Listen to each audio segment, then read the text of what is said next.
It's the final countdown.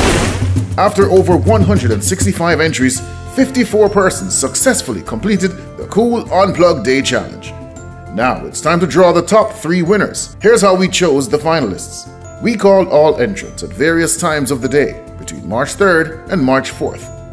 If the entrants answered the phone, they would be disqualified. 111 persons were disqualified, and we ended up with 54 finalists. We want to thank you for participating in our first World Unplug Day competition.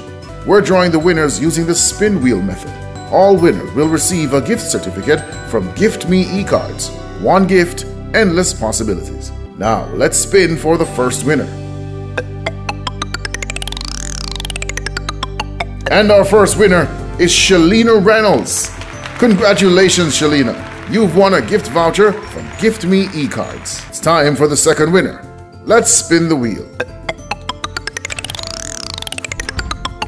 Our second winner is Colleen Wong.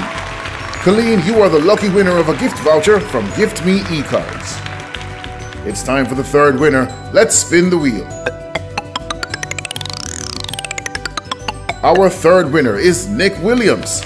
You are the lucky winner of a gift voucher from Gift Me eCards. That's it. We've chosen the 3 winners for the KOOL97 FM Unplug Challenge: Shalina Reynolds, Colleen Wong, and Nick Williams. They've all won for themselves gift vouchers from Gift Me eCards valued at $5,000. Thanks to all our entrants. Have a cool day.